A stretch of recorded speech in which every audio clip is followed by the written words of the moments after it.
Welcome back to Development Book Club. Today we conclude the Book of Joy. Last section of the book is called Departure, a Final Goodbye. And the Dalai Lama shares a meeting that he had with who was referred to as the late Queen Mother. And I'm not sure who that is because if it's the British Queen, she's still alive, but before her, it's been a while since there was a queen. Either way, and they talk about the perspective of I think the question was asked with are we in a better place now than we were 100 years ago? Better or worse? Is the world better or worse? And there's this idea that there have been so many developments in human rights and political and social, and there's less people die of war now than 10,000 years ago or even 100 years ago. And taking the idea to take this perspective versus living in the day-to-day, moment-to-moment, which is where we live and how we live, but backing up into this larger perspective from time to time to consider progress that we may not see. Like the idea of seeing a puppy grow up every day. Like if you see it every day, you don't notice it growing, and it is growing. The final section of the book is called Joy Practices, and there's a lot of really good information in there to take to have instead of just, we read this book and we're done. Like to read this book, and here's something you can do every day, a small thing to cultivate joy in your life. And the idea of setting an intention, which always seems kind of like vague or spacey to me, this idea of an intention. And it turns out, excuse me, it just means setting goals. Like that's a much easier, more down-to-earth way to put it, for me at least. And you can ask yourself these questions. Like, what is my heart's desire? What do I wish for myself, for my loved ones, and for the world? The Dalai Lama has a simple test for our intentions or our goals. And this is like following questions. Is it just for me or is it for others? Is it for the benefit of a few or the benefit of many? Is it for the benefit now or in the future? Then simply state your intention for the day. I want to be kind to all those who I cross.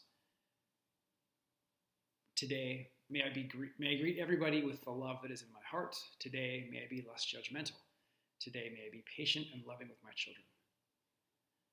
And there's a Tibetan prayer of the Four Immeasurables is mentioned. And Immeasurables was mentioned earlier in the book as a translation for the Brahmaviharas, which again were compassion, equanimity, sympathetic joy, and loving kindness.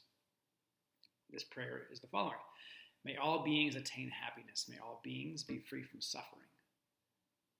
May all beings never be separated from joy, and may all beings abide in equanimity.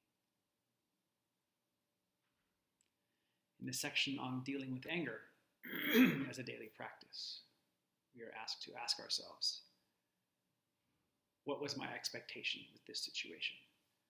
Can I release that expectation and accept what is or how others are rather than how I think they should be?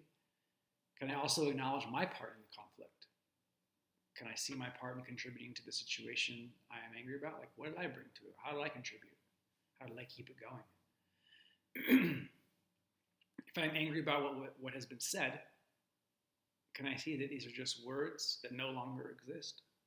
That, like all things, they are impermanent? Will my anger benefit anybody, including me?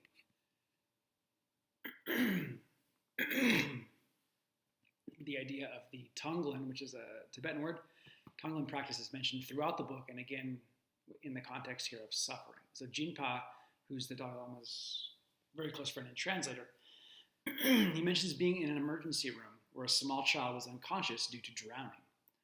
And Jinpa was there with the doctors, the child obviously unconscious, and its mother. And he felt as if he couldn't even stand up. Tonglen is the practice of inhaling the suffering that's around you as if it were a dark cloud, let's say, and exhaling golden light from your heart into the room and to everyone that you encounter. So he did that in that example, and I helped him through it where he almost couldn't stand up.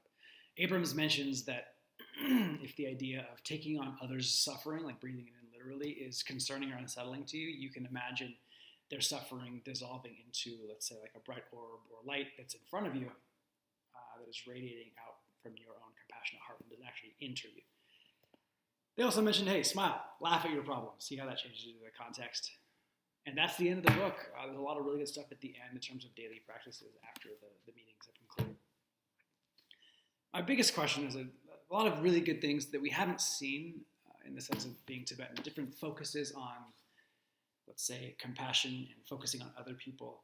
I think there's a tendency for myself at least to sort of, it's very self-focused, a lot of the other Buddhist stuff, oh, I should be doing this or that or whatever. That's been cool, the change in perspective. Question, so this is what the book looks like. It's called The Book of Joy, right? And it says, His Holiness the Dalai Lama, Archbishop Desmond Tutu with Douglas Abrams. Meaning that the three of them were the authors of the book. And I don't think that's true. I think Douglas Abrams is the author of the book, and he's sort of reporting on this meeting, or series of meetings that happens, but there's never the Dalai Lama speaking in the first person, let's say, or he's quoted by Abrams, but like Abrams is the author of the book. Obviously it helps sell books, and there's a lot of good stuff in there, but I wonder how the book would be different if it was just Douglas Abrams, you know. That's The Book of Joy. Thank you for watching.